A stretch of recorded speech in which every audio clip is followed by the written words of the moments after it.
กราบทักทายสบายดีทุกคนที่กำลังติดตามพักชมเนาะยินดีต้อนรับสู่2 อาค่าน้อยคือวันนี้เรามากินปลากันเนาะเปลี่ยนบรรยากาศมากินปลาอยู่หนองนี่เอาตัวนี้เห็นยังเอาไซส์เดือนตกเบ็ดเอาเนาะสิได้บอในไอ้คู่กับมานะไอ้คู่เนาะมีอันบอมีอยู่ว่าไอ้ตังมีอยู่นี่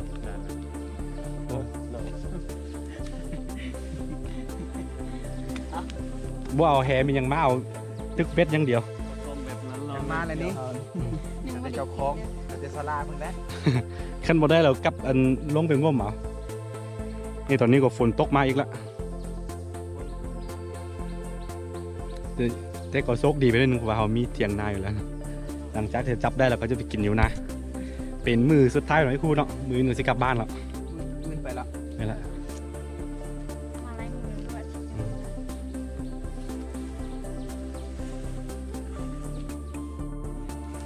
เบิ้งได้กับโตละได้เดียว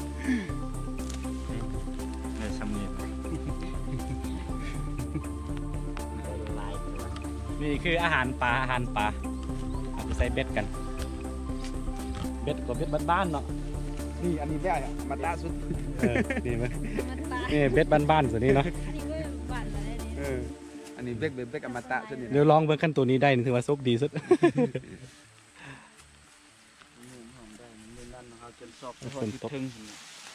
ฝนตกในปลาแห้งมากินเลย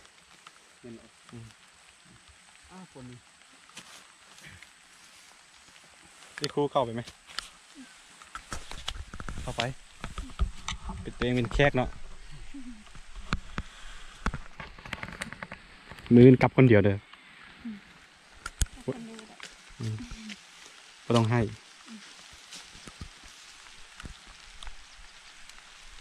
ฝนตกลงมาตอนนี้ฝนตกพี่น้องไงฝนตกไปมื้อสิกลับแล้วเป็นของขวัญกินปลาขั้นได้ตัวหนึ่งตึกได้ตัวหนึ่งเดี๋ยวซีมีรางวัลให้เอาไปนี่พี่น้องสวงหน้าฝนตลอดนะบ้านมึงสิ่งหรือว่าฝนเนาะนี่ได้เมืองอันนี้ฝนไปลองเบิ้งเข้าไปทางไหนวะท่านดังเข้าไปทางไหนดัง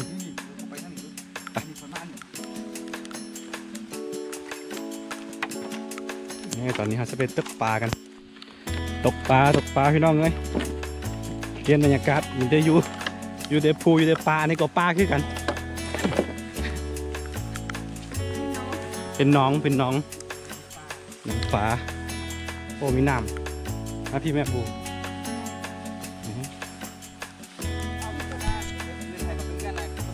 อาคาขึ้นกัน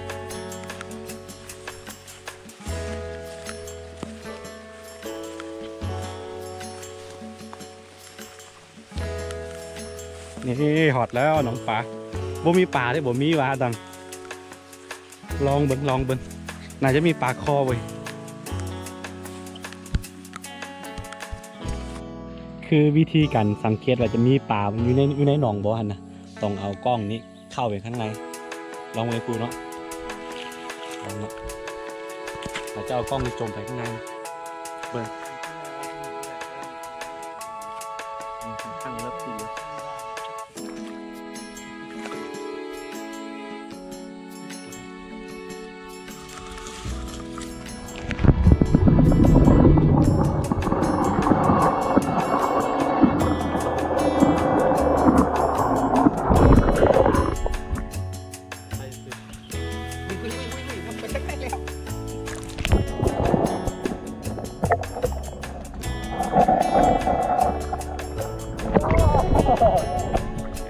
ใหญ่เถอะ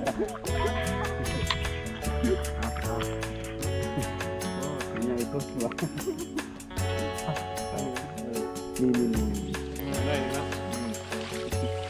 ดีกว่าบ่ได้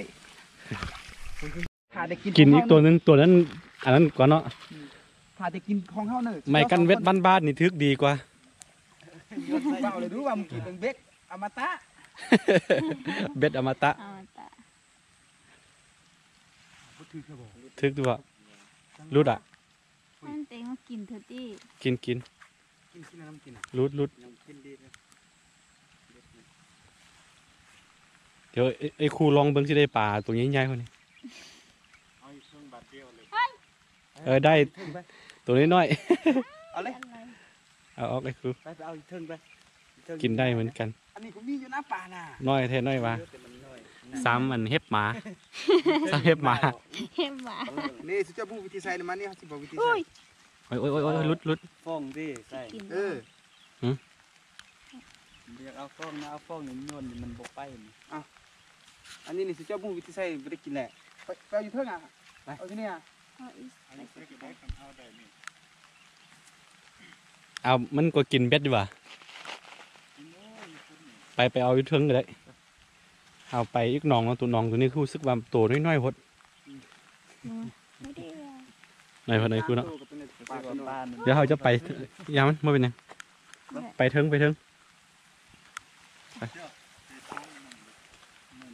เล็บเหนียวทิ่มนี่ก็ได้จ้ะ มีงูเขียวตายพี่น้องนี่เนาะงูเขียว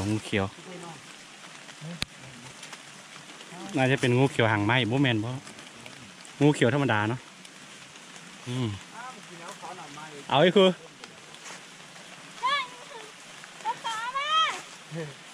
ย่างละสาวคู่ย่าง สักครูยานน่าจะบาดเจ็บเป็นอย่างเนาะเพราะฝนตกมันตาย ตอนนี้เอาเปลี่ยนหนองเอ้าอันนี้อาดังปลูกวะเนี่ยนะ แม่นแล้วนะปุ๊บนะ คือเป็นอย่างสิ นาแซง นาแซง นาแซงเนี่ยเดี๋ยวบ่คือ เสียดายเขาเนาะ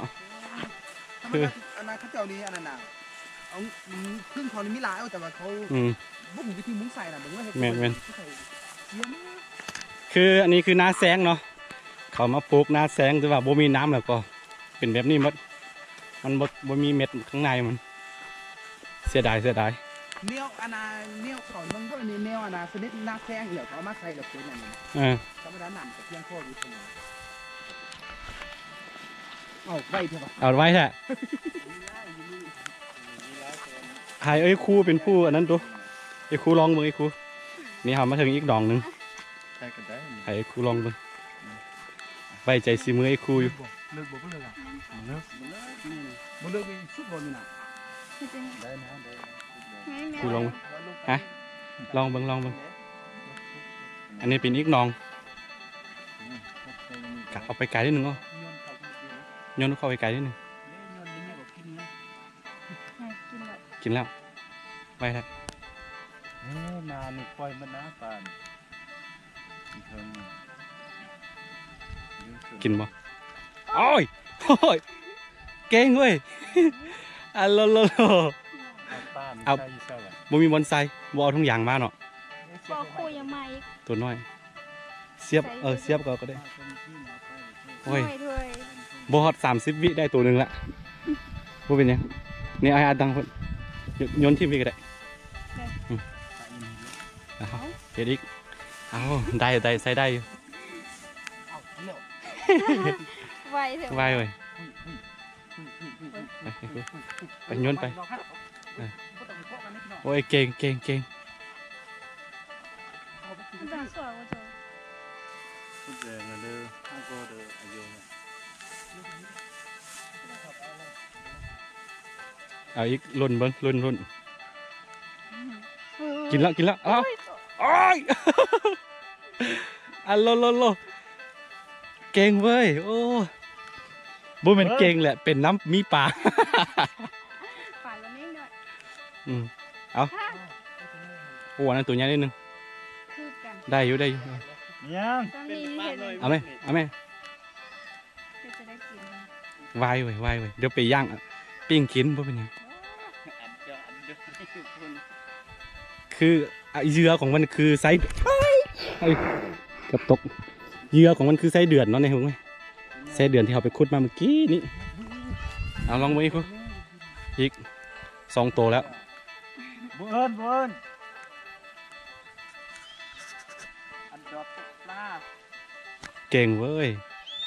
เอาแล้วไปอันแล้ว อย่างฟ้าไม่ เอ้ไวเว้ย มันได้แต่ตัวหน่อยนะเป็นไง แต่ว่าบ่มีตัวใหญ่ กิน ขั้นตัวใหญ่นี่3ตัวนี่3สิกินละ ว่าเขาปล่อยก็บ่ได้รายเดือนนี้นี่ นี่ตัวน้อยๆนึงพี่น้องตัวน้อยก็ไปจืดแห้งๆหรือว่าไปย่างกินก็ได้แท้ ไม่เชื่อพี่ป้าอยู่รถเว้ย เป็นได้เลยฮ้อนวะบ่เป็นหยังวะเท้าให้มันได้ปลาอีกตัวหนึง เฮ้ยบ่เอิ้น อ้าวกินแล้ว กินแล้วดึงเอาหลุด กินแล้วล่ะกินมาเลยตีเอ้ย ยัง นี่ ใส่อีก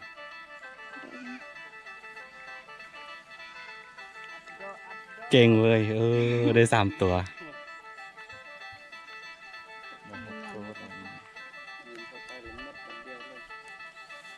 ตอนนั้นจะเดินจาก มีปลาไหนบ่ มีปลา ดึง ปลากิน หลุด ส่วนล่างจะได้แต่ปลานิ้น หมดเตะ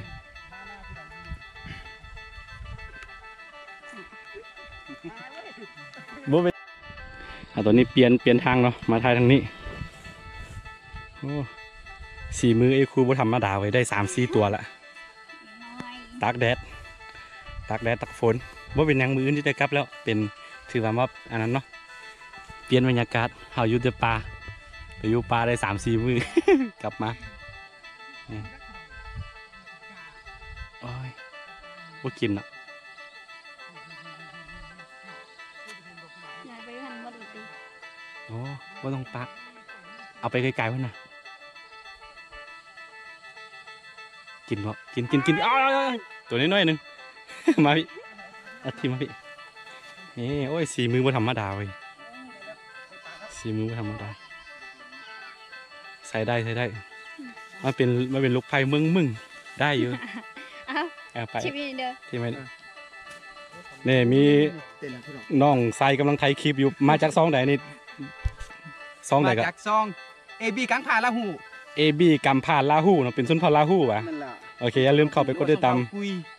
อย่าลืมเข้าไปกดติดตาม AB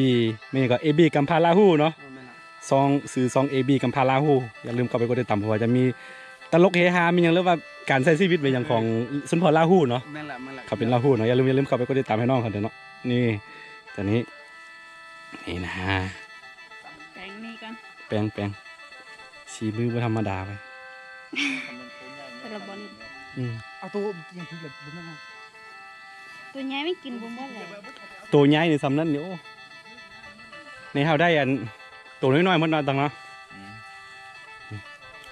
นี่ตัวน้อยๆนี่ว่าเป็นหยังเดี๋ยวไปเฮ็ดกินได้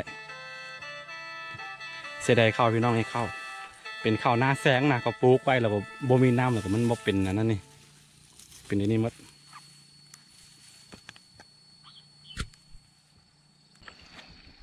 ตอนนี้เฮาสิ ตอนนี้เฮาสิลองเบิ่งเนาะแต่ว่าเหงื่อมันใกล้ๆจะหมดแล้วฮ้อนพี่น้องนี่ฮ้อน ดึงไปเข้าไปไหนเถอะวะ กินเนาะเหงื่อมันหมดบ่ฮู้ว่ามันสิกินบ่ลองเบิ่ง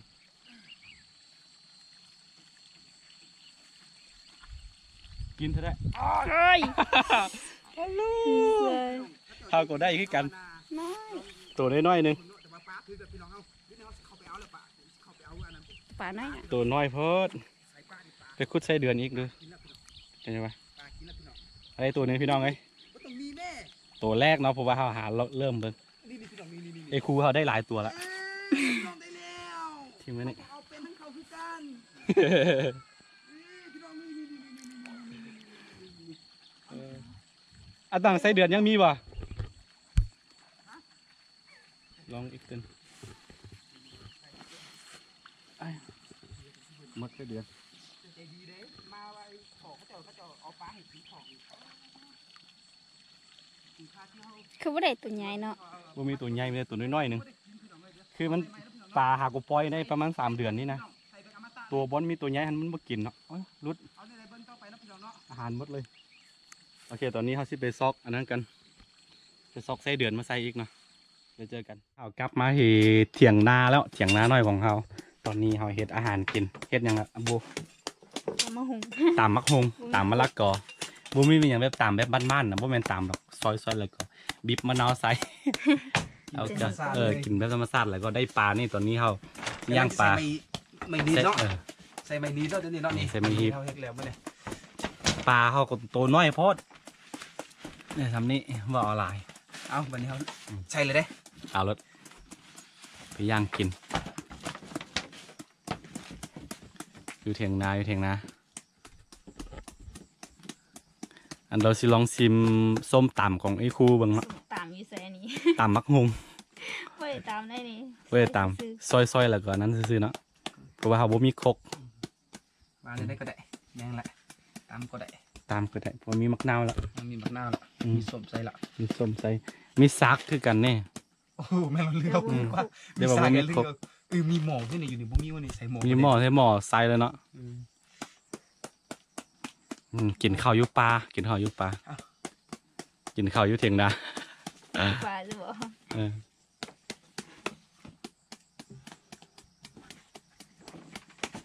ตอกกันสิตอกไปดิเอาสิไข่มากนะเอาสิไข่ให้ดีก่อนได้ละ เสียเอาตักตัวดังหน้านะ ตามของไอ้ครูเนาะอัลโลโลโลยั่วๆจ้า เอาสไปมา ส้มตำยั่วๆจ้า สไปครับ มันแบบธรรมชาติแท้ๆแล้วนี่นะ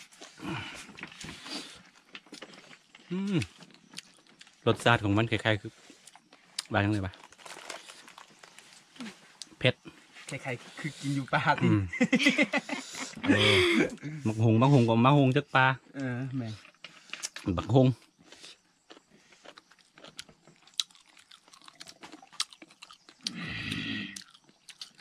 ไม่ถูกว่ามาตาซะ แซ่บนัว อันนี้ตั้งใจไม่กินข้าวปลาอย่างเดียวมันบ่กินส้มตำแล้วก็กินปลาใส่อะโล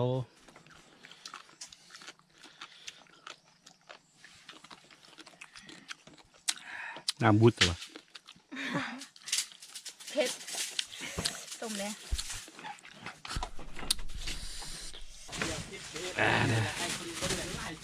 นี่ปลาน้อยๆของเขา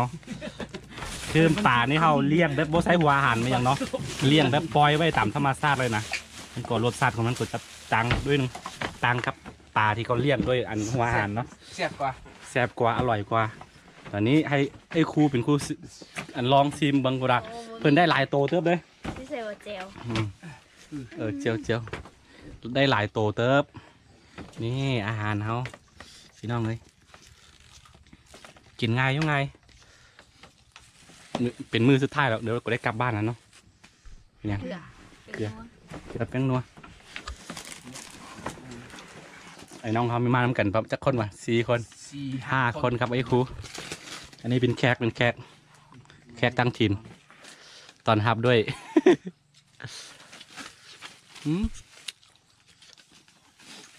แซ่บยับเข้ามาไหมถ่ายรถ มีกินไม่ได้ก็ได้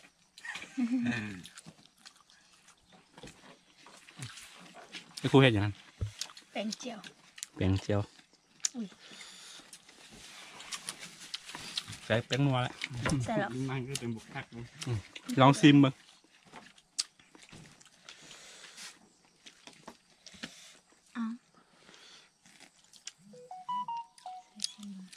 เอาข้าวเหนียวเลือกปั้นให้อันนี้ซีมือตัวเองเอากิน